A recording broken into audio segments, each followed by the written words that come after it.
just so excited to introduce your listeners. Sometimes our content can be pretty intense, and we are women over 40 who are finding our voice and finding our way through some of life's transitions. And you have caught my attention with your crappy art projects. But more than that, I'm dying to talk about the poetry. Well, I mean, First, tell us about you, and then tell us about your latest adventure. so I am your messy muse mentor. I'm a creativity coach who is dedicated to helping perfectionists become less so that they can have more fun. And yeah, I host the Follow Your Curiosity podcast, and I have been playing with 30 bad days of or 30.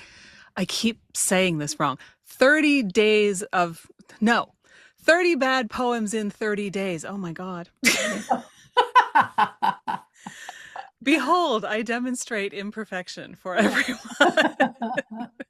It is a little bit of a tongue twister, but Yeah, yeah. yeah. And how's that going for you? Have you wrapped it yet? I did wrap it. Okay. Yeah. Yeah, I started on October 24th. I think I posted the first one. Hmm. And I actually posted the last video about it on Thursday, I think, which was day 28, because I Oh. decided to stop a little bit early. Uh, okay. Yeah. Good.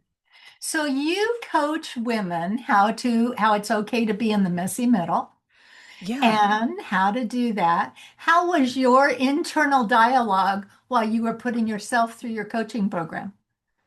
You mean for the 30 days? Uh-huh. Yeah. It was really interesting because I realized pretty early on that doing this for an audience made it different. Uh-huh. And so for the first couple of days, and if you go back and watch the videos, I talk about it. It's like, here's the thing, like I'm doing this, I'm deliberately writing bad poetry, but I still have this awareness that it's not just going to stay in this notebook. It's going to go out to whoever finds it on TikTok and YouTube, and I started also on a couple other platforms and eventually just stuck with those two. But it was like there's no getting past that Yeah. when you start this because you know that's where it's going to go. And that makes it harder because you're sitting there thinking, yeah, I just want to write something bad and silly, but people are going to see it. It's like, well, yeah, but Uh-huh. that's also kind of the point. But it took a couple of days to kind of get past having that be such a thing in my head, which was really interesting. I mean, it's an exercise that I've done before, but I haven't done it for 30 days and I haven't done it in public. That definitely makes it different. Oh. And then I noticed maybe a week or so in, definitely by like day 15, that I had reached a point where it was less about writing a bad poem and more about writing whatever wanted to come out and not judging it, which is possibly where I would have ended up a lot sooner if I had just been doing this in my own notebook, right? Sure. Right. Um, I mean, especially since this is a tool that I've used with other people, I probably would have gotten there within the first day or two. But yeah, once I hit somewhere between the first and second week, it was like, I don't really care if this poem is good or bad anymore. I just Mhm. want to write whatever wants to come out. And sometimes it would be, like one day I have these two butterflies that hang on my living room wall, and I was looking at the butterflies, and that word just stuck in my head. And so I just ran with that, wrote it down, and then wrote whatever came after. Mhm. And other times it would be a phrase that popped into my head from somewhere, anywhere. One day was a poem that I made up out of titles on my bookshelf that was sitting right in front of me. Okay. So, just whatever felt like the right thing to do that day. And that day was fun. So it's like, ooh, which book titles can I put together to write a poem today and have it at least kind of make some sense? So yeah, it definitely changed. Rhyme came in at one point, which I did not expect, and I had told myself at the beginning I wasn't going to try to make things rhyme because that tends toward perfectionism, you know? It's like, "Oh no, I have to make this rhyme and it has to rhyme well." No, you know. But at a couple of different points, it was like, "Oh, I'm writing something that has a meter to it. It could rhyme and I know where it would go, so that's what I'm going to do." Okay. And so it varied that way. But after the first 3 weeks, it really started to be more that I was doing it because it was 30 days than Mm-hmm. anything else. And that was where, you know, Yeah. around like day 24, 25 or so, Uh-huh. I thought maybe it should have been 21 bad poems in 21 days. And that's part of why I ended it a couple of days early, because it occurred to me that making myself Yes. continue for the sake of continuing and hitting that 30 days was also perfectionistic. Yes. And so it's like, okay, you know, I can still come back and write a bad poem anytime I want. Uh-huh. And now that I've done this, I think I might do it more often just for fun. Mm-hmm. Mm-hmm. But I don't have to sit here and make myself keep going for the sake of going, which I would have because, again, it's in public. Yeah. And instead, I can model that, you know, if you reach the point where it doesn't feel like anything new or interesting is happening with this experiment, it's Mm-hmm. okay to end the experiment Mm-hmm. and go play with something else. Yes. So, Yeah. so that's what I did. And I was a little bit nervous when I posted that video on day 28, especially because it's, I mean, there's only 2, 3 days left, right? Yeah. It seems Yeah. almost ridiculous. But I was really wondering what kind of reception I would get, and if I would suddenly have people saying, "You're a quitter and what's wrong with you and how could you do this?" you know. And that didn't happen. No. At least not yet. Uh-uh. So, you know, in fact, I got a comment just yesterday from someone who said, you know, we've followed along with this and I've found it really interesting and it gave me a new perspective on myself. And I'm like, that's the whole idea. That's right. That's the whole idea. Yeah. Because women, not only women who lead, but women do lead. Anytime you are using your voice outside of the prescribed rules and roles, people are watching to see what's going to happen to you if you break the rules before they decide they're going to Right. risk breaking the rules. What's going to happen to you? And that ending it early just because you don't have to, just because you said you were going to, that probably broke a lot of stuff loose for a lot of people who haven't even seen the series yet, but will go watch it now that they know it exists. You want Yeah. to binge watch something, binge watch that. Yeah. I mean, that was so interesting to me because like I knew that doing it for the sake of doing it was kind of pointless and also perfectionistic. But boy, you know, I got that lecture in, I don't know, 5th grade about commitment from my parents, you know, and if you commit to doing a thing, you have to finish it no matter what, and all of that. And knowing that, you know, that little voice was still in the back of my head saying, "Come on, it's only 3 days. You Yeah. can do this for 3 more days." And I was like, Oh. "Okay, but I was ready to be done with it like 3 days ago." And so what am I really modeling here? You know, the former teacher in me is always what am I modeling? And I finally just kind of had to tell that voice, yeah, you know what? The only one that I actually made this commitment to was me. And so, you know, if that doesn't make other people happy, that's their choice. But it's time to do something else. And you know, and I wonder too if it had just been 30 days of bad art Mhm. and it wasn't just poems, you know, maybe today it's a bad stick figure drawing. I'm very good at those. Hey, you know, Mhm. something else like that. Mhm. If I would have hit that same point, Mhm. because I think it would have changed things up Mhm. so that it wasn't, okay, it's time to sit down and write a poem again. Right. You know, I don't know what I'm going to write, but you know, so I don't know. It's an interesting question. Maybe next time I will Yeah. leave it open and switch it up if I ever Yeah. do it again. We'll Yeah. see. Well, the creativity, the release of creativity, the the finding out how much you do care about what other people think, even if you don't know the other people, is so often what keeps women in our age group stuck and not taking risks because how will I look? I'll look stupid. What will people say? What will they Yeah. think? What about my hair? That I have to do my makeup, all the things. And if you, anytime that you break out of the roles and responsibilities that you've been assigned somewhere along the line by culture or parents or whatever, this is the perfect age group to do that. This is Mm-hmm. the perfect age group because there are always unintended delights and surprises. Your viewership on YouTube grew It quite did. a bit It did. because you were just showing up. Tell us about that. That that in many ways is the biggest surprise unintended consequence of this project because I never would have guessed that in a month I would get, I think it's about 150 new subscribers on my channel. And, I've had that channel for almost 8 years. Okay. And so I think I started out with like 236. Mhm. And the first day I had 4 new subscribers, which was, a lot for that channel. And I think the next day was 15. And that's when I was like, what is happening here?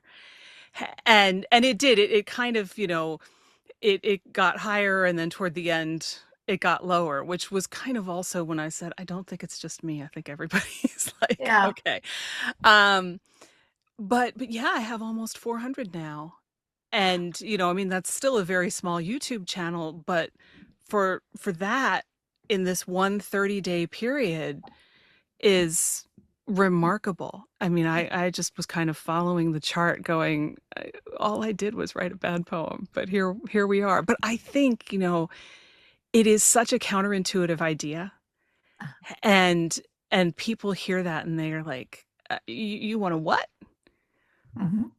And if you go looking, there are more than 30 videos because there are some where I'm replying to people's comments and things like that. And so, it was a great opportunity to hear from people because people on YouTube actually wrote their own bad poems and posted them in the comments.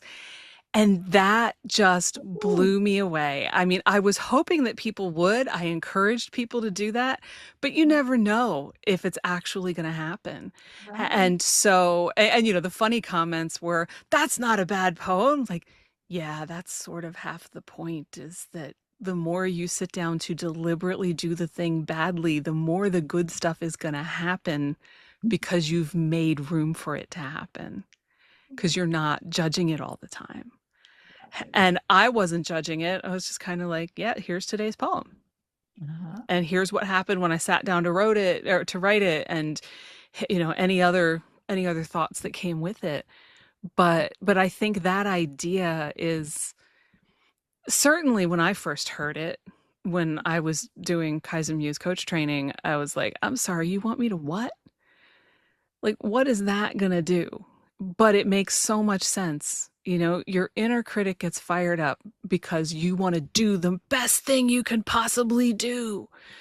And so your inner critic is going to sit there and judge the heck out of every single move you make because you want it to be the very, very best thing ever.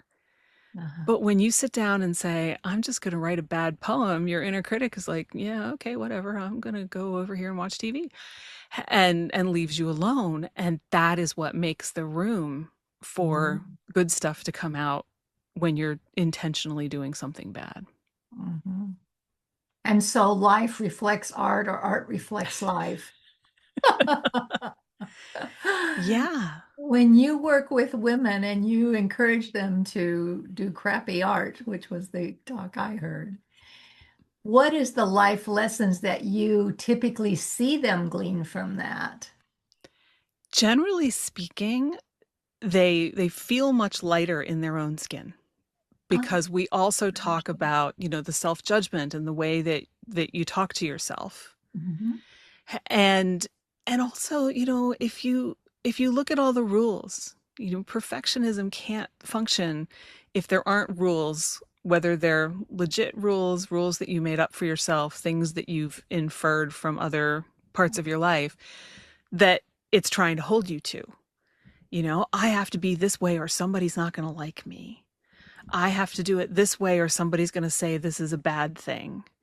And that's what fuels the whole I'm not good enough, and all of that is that you're trying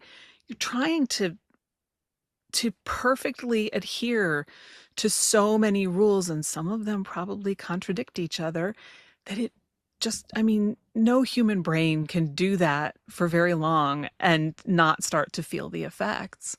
And so we talk about the rules, like what rules are you following, and do you really need to follow them? There are certain rules I think are really great. Traffic rules, excellent rules, right? But a lot of the other ones that we are taught or that we inherit, that are out there on Instagram, where everybody has to look perfect all the time, are just arbitrary. And Mhm. so when you give people the opportunity to look critically at those rules and decide which ones they want to live by and which ones they don't, that is a real revelation for a lot of people. And they just start saying, yeah, no, that rule's just stupid. It's not going to hurt anybody if I do this. I'm going to go do it. Mhm. And as a result, they have a lot more fun, they have a lot more energy. It's like they come back to life, Yeah. like the tree in the spring that has been empty all winter, and now the leaves start to bloom and everything else. And yeah, I mean, they end up having so much more fun. And one of my clients told me that she was in this social group, and she was in her mid 60s, and she said, all of these younger people keep coming up to me to talk to me, and I don't know why. And I said, I do. Your energy is so much younger now. Oh, You're having so much more fun. Of course everybody wants to be around that. yeah. Of course they do. Oh, yeah. That makes Yeah. perfect sense. It does. Mm-hmm. Yeah. And so you've developed your have you done this? You were an educator before. How long have you been an entrepreneur? Oof. Kind of depends on how you calculate it, but I started playing. Honestly, I started playing with entrepreneurship when I lost my teaching job in the 2008-9 recession. Okay. I started tutoring kids on the side and that kind of thing before I found another job, and I think that's really when I got bit by that bug Uh-huh. that has clearly not left me alone. Uh-huh. And then I kind of restarted everything in 2019, which is when I started my podcast, and started trying to take it more seriously, and really make it a thing. Mhm.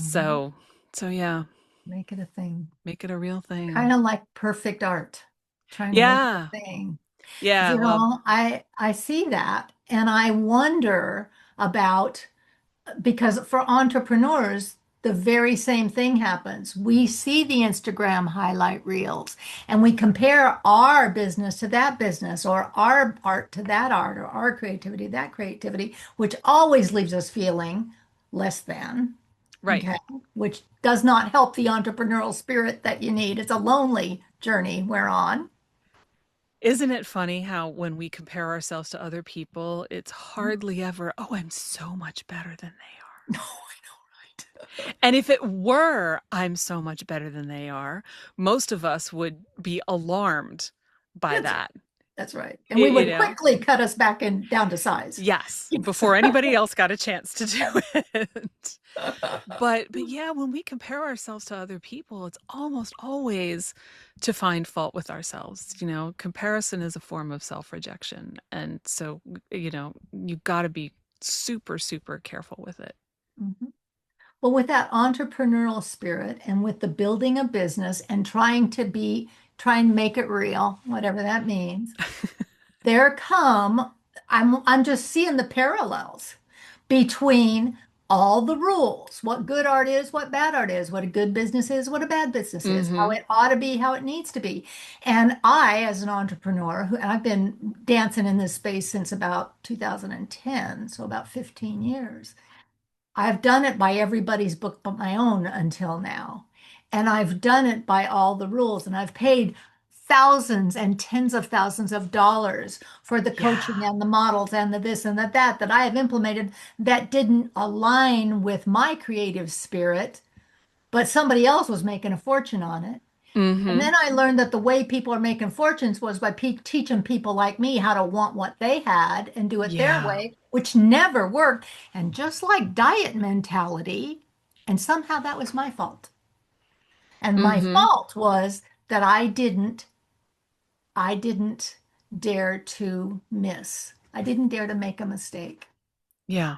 Tell you a little story. When I was raising my daughters, my youngest daughter was 8 years old. She was in the school. The school in Clark County, Nevada had jump rope competition. They had a jump rope squad. And so we were at a camp and they had all these girls with all these jump ropes doing, and every time one of them would miss, they would beat themselves up. And the coaches, I heard them say it 100 times that day. It's okay to miss. Keep going. It's okay to miss. It's okay to miss. And somewhere in there, my little 5-year-old inside of me went in tears. God, I wish somebody would have told me that one time in my life. Yeah. Because there I was parenting 3 children and had no idea it was okay to miss the mark at anything. Mm-hmm. That's a lot of balls to juggle. Well, yeah, and with parenting especially, anytime you work with kids, you have that pressure of I don't want to mess this kid up. And yeah. And what will people think of me if they don't Mm-hmm. behave? Right. All of it. Right. But I heard recently, and I'm not a big sports person, so this may be obvious to people who are, but it wasn't to me, that, professional athletes generally don't even make 50% of their shots. The Right. really good ones might make 50% of them. Hmm. And I heard that and I thought, Right. okay, these people are getting paid millions of dollars to play this sport. They are the best in their class, in their league. They're not, my nephews out with the soccer ball on the Saturday afternoon. Right.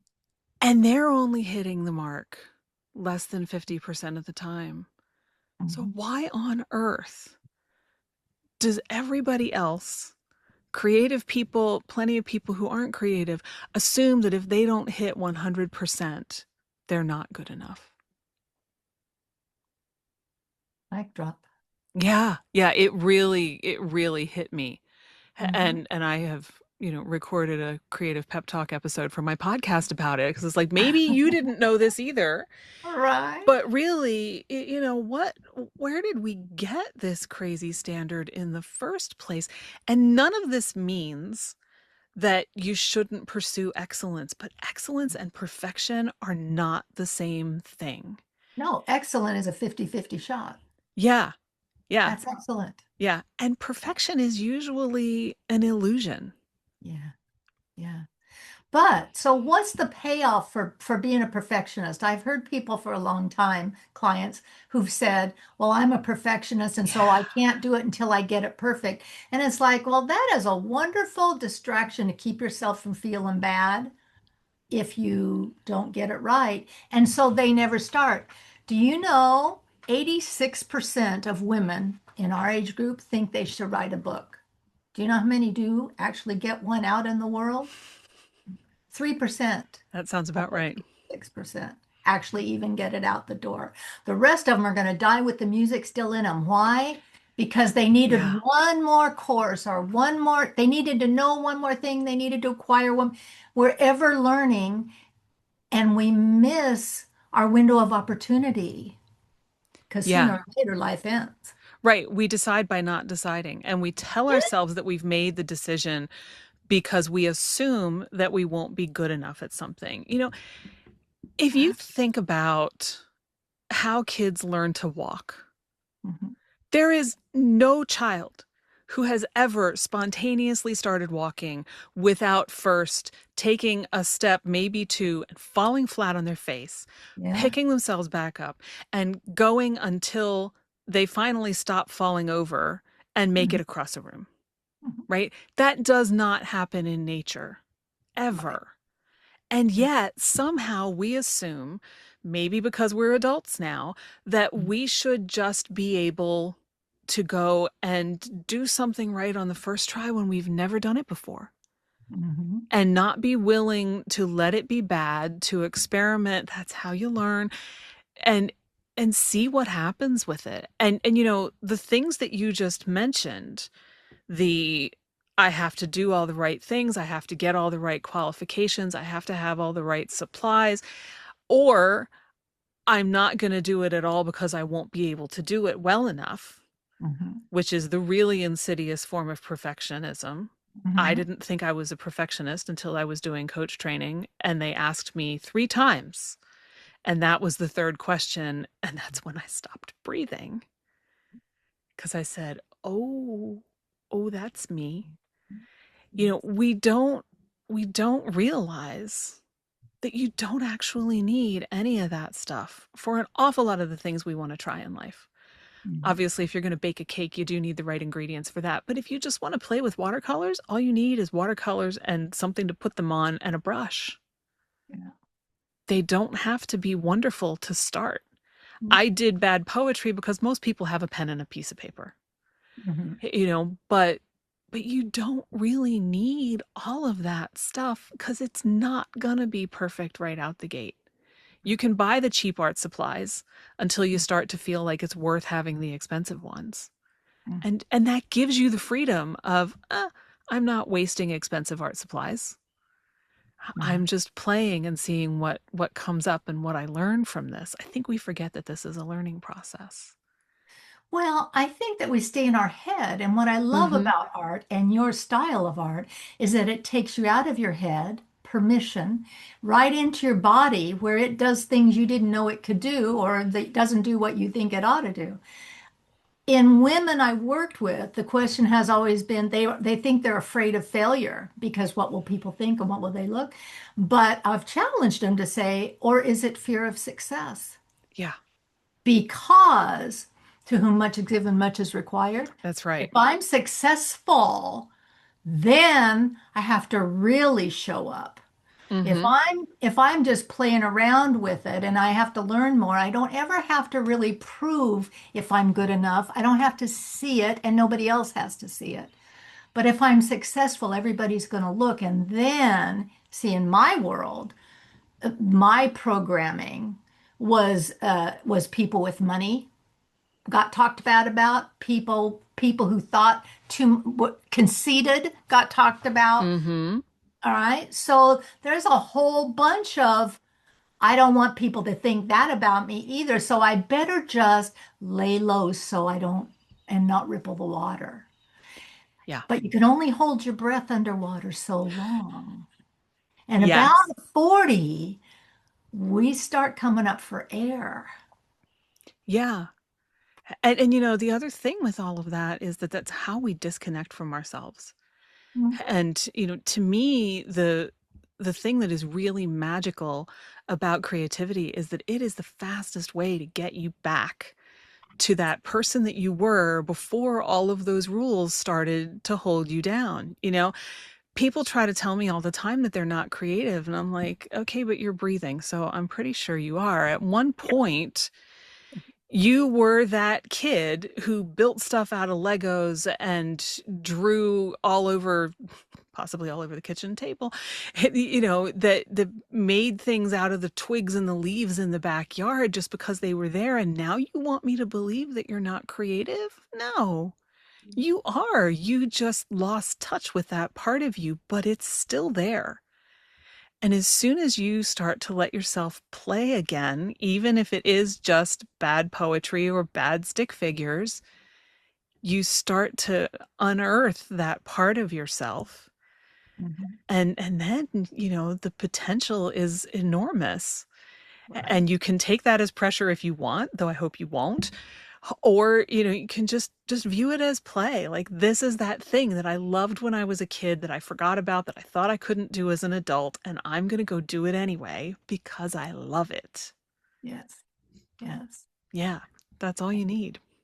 And then the other thing children do that we grown-ups don't is they dare to dream. Mhm. They dream big, bold. They envision futures for themselves that we become so practical about because don't be a dreamer. Mhm. And one of the things that creativity, no matter what form it is that you're going to let yourself play in, when you recover play, you recover your ability to dream, Yeah. even little dreams. How has that played in your life? Oh, you're touching for me on the intersection between creativity and curiosity. Uh-huh. Because and that's why my podcast is called Follow Your Curiosity. When you let yourself be curious again, that's when you have that ability to dream. What would happen if I had this, or if I did this, or all of that? And I think again, when my nephews were 3, it was, read me this story. I would read them the story again. I would read them the story. Again, anyone who has ever been around the 3-year-old has experienced this, right? They just they're so wrapped up in it that they Mhm. can do it over and over, but eventually somebody says, "Seriously, this is the 15th time. Why on earth do you need to hear this That's story good. again?" And they learn to stop saying, "I want to hear it again." Mhm. And then, that same kind of thing happens in so many other places. Mhm. And we just end up kind of, turning ourselves into drones to make other people happy, which Mhm. I think is tragic. Mhm. And so, I had a job where I was a proofreader and a copy editor, and it was the worst possible place to be for someone who is trying not to be a perfectionist. And I still can be that strict grammarian that your mother warned you about. but Mhm. but at the same time, do you really have to care if the quotation marks are curled or straight? Does it really matter? And I was always told, of course it matters. And I was like, but they're still there. You can still read it. It's, like how fussy is it worth being about some of these things? Mhm. And that was also just a really toxic environment in many other ways on top of that. And so, I started my podcast because of my own curiosity, honestly. I mean, the title is literally like what that podcast does. In many ways, I follow my own curiosity. When I meet somebody who sounds like they have a really interesting story, I want to hear it, you know? But I didn't expect that it was going to be this lifeline for me. I didn't expect, in retrospect, it seems obvious, as so many things do. But in that moment, I was not expecting it to end up being a bulwark against the toxicity. Mhm. And obviously, when you're in that environment every day, nothing can completely protect you from it. Right. But whenever it was implied that I wasn't good enough, that I wasn't capable enough, whatever, I could just sit there and think. And yet, somehow, I managed to put out a podcast every week where I talk to really interesting people entirely on my own. And I've also, started to discover that even if the person that you want to invite on your podcast is kind of intimidating because, like, they have a bigger name, they've been on your favorite TV show, whatever, a lot of the time they'll say yes. And so if you go up and ask them and have that courage to ask them, which is much easier for me now than it was the first time. I mean, I was quaking in my boots the first time. Like I do all of this all the time while I'm getting this message that I'm not good enough and that I'm, just a disappointment in whatever way it is today. Right. So I think I don't believe you because I can point to this thing that I created in the closet in my bedroom Mhm. because that's what I had and it works really well. Yes. And I put this thing out by myself every single week and I've never missed a week. So I don't believe you. And so, at least instead of being hit all of the time with that message that was there's something wrong with you, you can't reach this impossible standard of perfection, so it must be that you are bad somehow. At least the podcast gave me a countervailing force against that. Right. And I could just kind of sit there and say, well, what you don't know about what I do when I'm not here won't hurt you, but sure is helping me right now. And I think it took me a while to realize that the podcast was a creative thing too, because it's not the kind of obvious creativity, which is hilarious to me because I've always defined creativity really broadly. Yeah. But, I think having that creative outlet helps you navigate all of those situations in your life where it's so easy to get down on yourself or to let other people get down on you because you can say, yeah, well, I light up when I do this other thing. Yes. There it is. Light up. What lights you Yeah, up? That's exactly. creative. Exactly. Hmm. And so you say whatever you want, but I'm going to go over here and I'm going to enjoy this thing that lights me up, that Yes. makes me feel like I'm alive and Mhm. worthy and connected to, the rest of the universe if that's how you see things. And Yeah. we don't see where it's going. We don't see that it's going to bring us all of that other good stuff. Yeah. We just see that we're going to take the leap of faith and go. Right. Ready, ready, fire, aim. Yes. That's exactly it. It's And exactly it. instead of having all the ducks in a row. And when that happens and you see that you weren't perfect, you didn't have to be perfect, and it brings you such joy. Now there's a counterbalance in your life of the things Hmm. that don't bring you joy and the things that do. And I don't allow that in my studio. Why would I allow that in my living room? Yeah. Kind of a different filter to look at your life through. Right. And that really is the magic of like the course that I have called Make Bad Art. Mhm. Yeah, we're going to make bad art for 6 weeks. We're going to do a lot of other things too, but we're going to do that. And what people don't realize, because it's really, I mean, it would sound so overblown if I wrote on the sales page in big letters, this course will change your whole life, right? Right.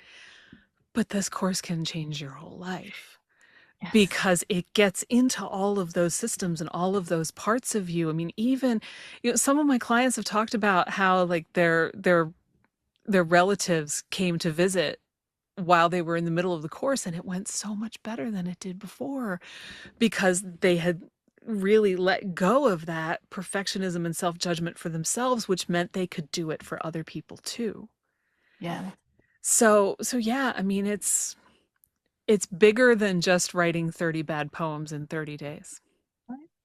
My sister was a wonderful corporate executive and she retired. And after she retired, she took up painting. She'd always had a flair for art, but put it away to be a responsible grown up. And when she did that, my goodness, she was prolific and she did a lot of art. I now have her art. She's passed. I've got this one behind me as her art. But I thought she was amazing because I'm a stick figure person. I couldn't do any of that. Me And she too. was the creative one, right? But she said to me one time, the worst part about taking the worst, hardest thing to learn in art class is when to put down the brush, Mm, to when to let it be good enough. And so she showed me a painting and she said, I just couldn't leave it alone. I kept thinking I just had to get this one flower, this one thing. And every time I did, then I had something else to fix. And she said, I had to learn when to walk away, good enough. yeah. And I today use that in my creative business, the podcast, but the coaching I do and everything else, because I just did it. We just did an event last week, and I was at the 11th hour tweaking the handout for the 37th time. And I thought, because of the deadline, I had to put it down. But I knew 4 hours before the deadline, at some point, Kim, you have to let it be good enough, not Yeah. perfect, not going to knock anybody's socks off, functional and form, fit, and function. Yeah. There you go. I Yeah. don't have to get straight A's. It's okay to get just pass because on your college degree, nobody ever asks. After you get your first job, they don't ever give a shit what your GPA That's was. right. They care about the degree and they don't even care what school it's from. Right. So, Right. but those rules I had about being a good student from childhood followed me into my 50s in grad school. Yeah. And they'll follow you longer if you don't start to notice them. Yes.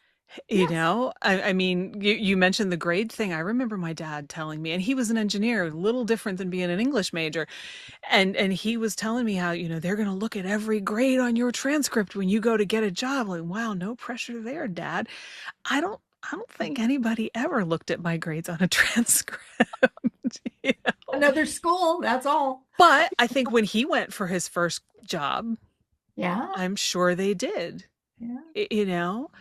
But you're also the image that came into my head while you were talking just now. I'm also a soul collage facilitator. Soul collage is an intuitive art process that Mm, you collage different images and then you kind of let them speak to you. okay. And there was one time I was making a card and I had glued, just glue stick on the back of the image and I knew where I wanted it to go and it landed somewhere else. And I looked at it and I thought, I could try to peel it off of here, but if I do, I'm probably going to ruin this card.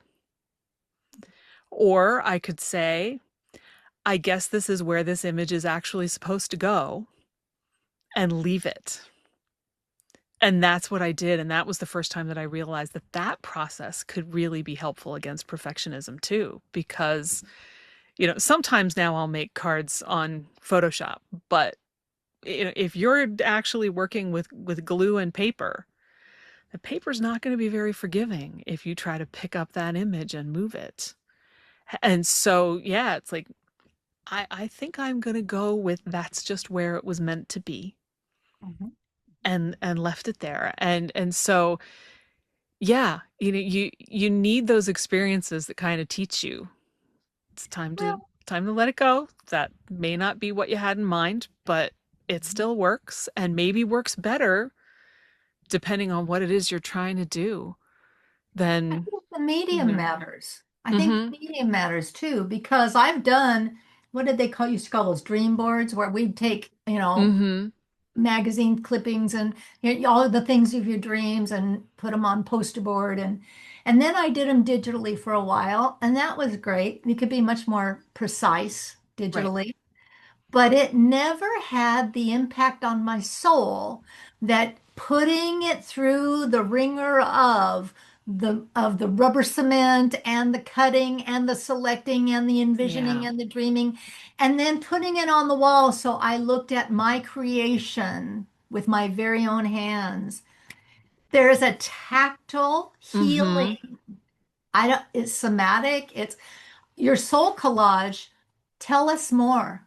I've never heard that term. Did you coin that term? I've never heard it. No, no, soul collage is a process that was created by a woman named Sina Frost, and it's kind of it's a little bit like Gestalt. It's all, or in more modern terms, like internal family systems, all the different parts of yourself, Yeah. and also like people who are important to you and things like that. So most people have more of the parts of themselves Mhm. than the others, though, it varies.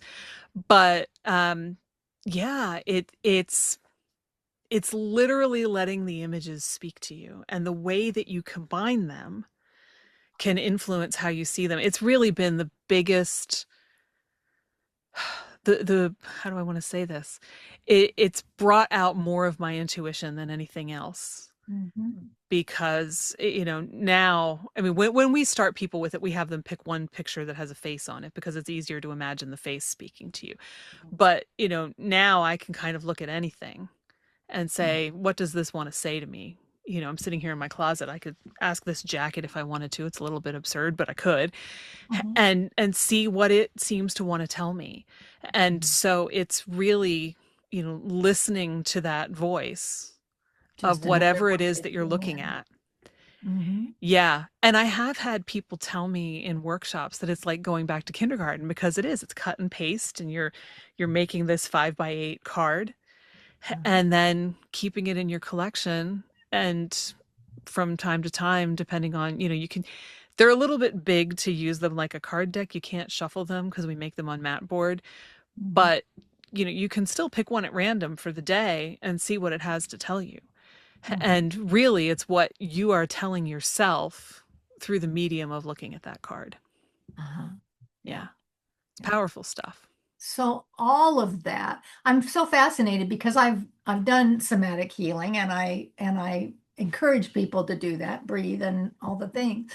But I never looked at art and play as a part of somatic healing. But it's almost like all roads lead back to the soul.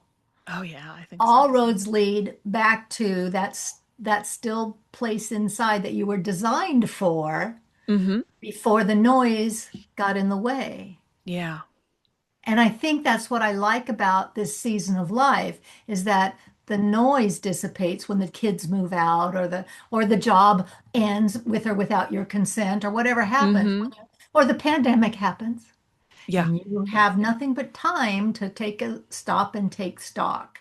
And you notice how creative people got during lockdown? Yes, oh my It was gosh. amazing Yeah. because Yeah. they had time and they had motivation, because you just can't watch one more episode of whatever that was on Netflix that you've watched 42 of now in the last 30 days. And Yeah. so you got to go do something else. I made peace in the kitchen during that. I had somebody teach me how to use kitchen knives. I was afraid to go in the kitchen because I always cut myself. And so I learned how to use chef's knives. My life has Yeah. never been the same. And cooking is a form of creativity that's often overlooked. Yeah. Yeah, I Yeah. didn't even know. Yeah. Didn't even know. It's like finger painting.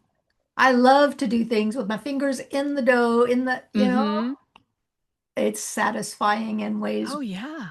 I never knew. Yeah. And with luck, you get to eat something really good at the end of it. Right. And even if you don't, you had fun trying. Right.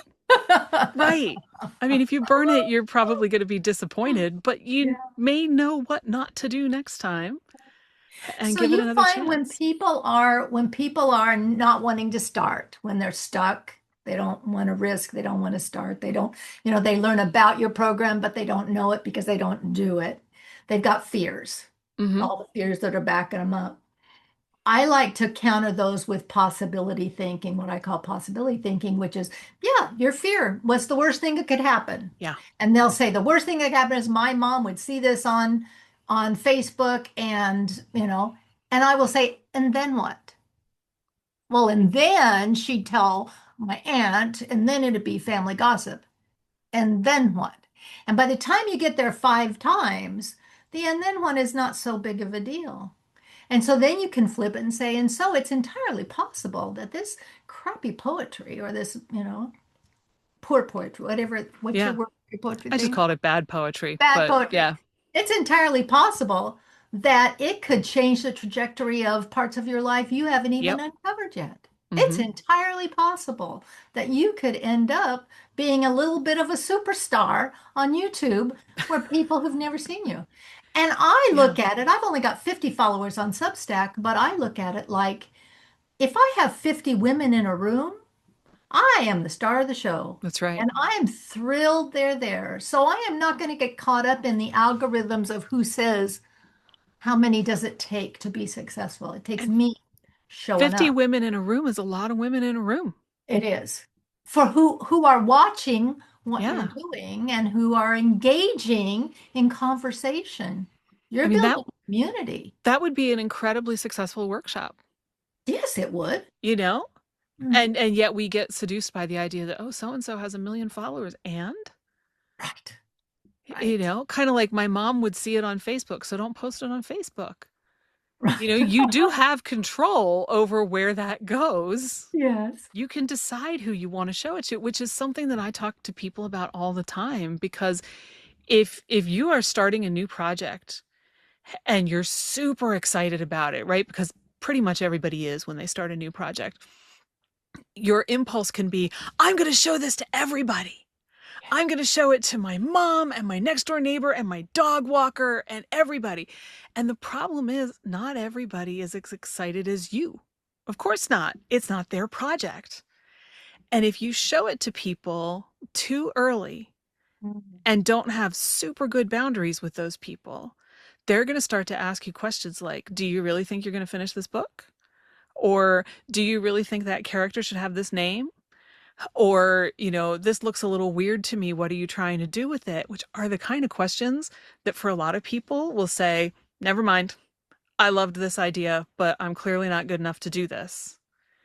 So I always tell people, like, wait until your project is has enough of a foundation, you know, is far enough along that you know what you're doing, you know where you're going, and you feel really secure in it before Mhm. you go showing it to anybody. Right. You know, use that excitement to fuel what you're doing.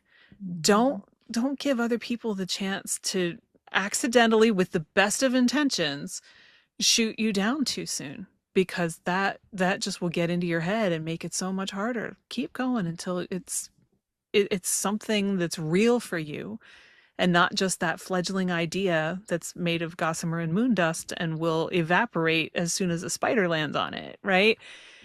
That's, Keep it to yourself until you're really ready to show it to somebody. yeah. Nancy, I love your energy. I just do, and I do at the first of every year, I do dream teams, what I call dream teams. It's goal setting 101. And what you just described is exactly what happens when people set their New Year's goals. They go out and tell people who are not invested in their success. Yeah. And they're always either give up dreams, I'm going to give up something, or I'm going to go up, I'm going to get better. Well, people don't want you getting better because they're comfortable where you are, but they're Mm-hmm. happy to help you fail, Right. right? So I would love to invite you to consider collaborating with me in 2026, I would love that. sometime in January, maybe, but maybe even around Valentine's Day, on this goal setting slash getting in touch with what you really want instead of all of the 30 things that you will fail before the Yeah. 21st of January anyway.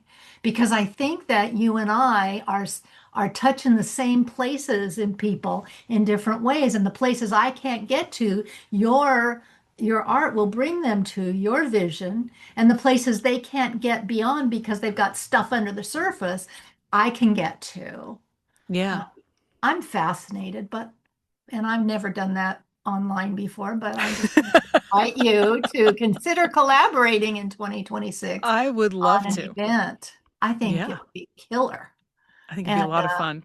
it would be a lot of fun. And it's bigger or different than either one of us have ever done. That's So right. neither one of us is coming in a pro. That's right. Yeah. So in 2026, our One Voice Evolving taglines shifted to um, better you, better world.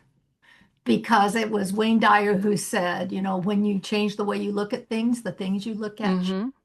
This all is an inside job that changes how we Yeah. respond and react and move in the world. And the way when we change that, that ripple effect has a positive influence. And Mm-hmm. I can't think of anything more important in the coming year than finding our joy Yeah. and setting our pace and holding our ground.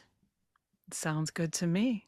Sweet. Is there anything else that you think we should have touched on and didn't? How do people get a hold of you? How do they work with you? Tell us everything. So my website is fycuriosity.com. I Mhm. also have a Substack that is fycuriosity.substack.com. And you're welcome to come and read what I'm up to there. I have a series called Reclaim Your Creative Confidence that you can also subscribe to. It's an mini email course that shows up in your inbox. And the podcast is unsurprisingly called Follow Your Curiosity. And I'd love to have you check that out. It's been Yeah, going, we're heading into year 8, and that blows my mind. And I'm congratulations. also just about to start piloting a program that I'm calling Stop Performing, Start Living Reset.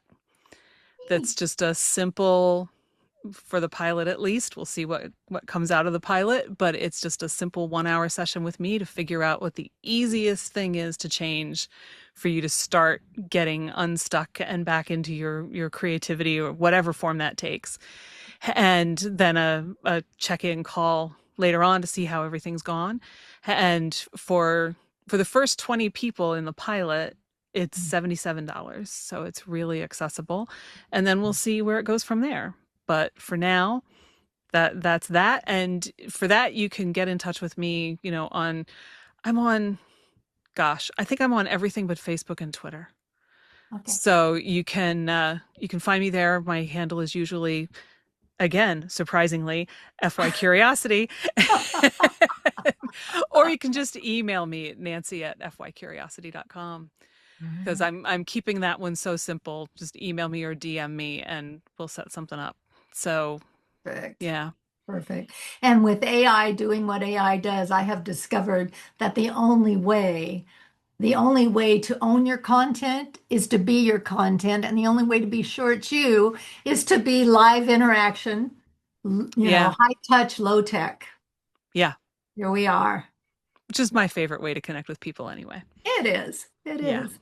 Nancy, thank you so much for your time and your Oh, thank you. curiosity and your contagion. It's Thank you. It's been a great time.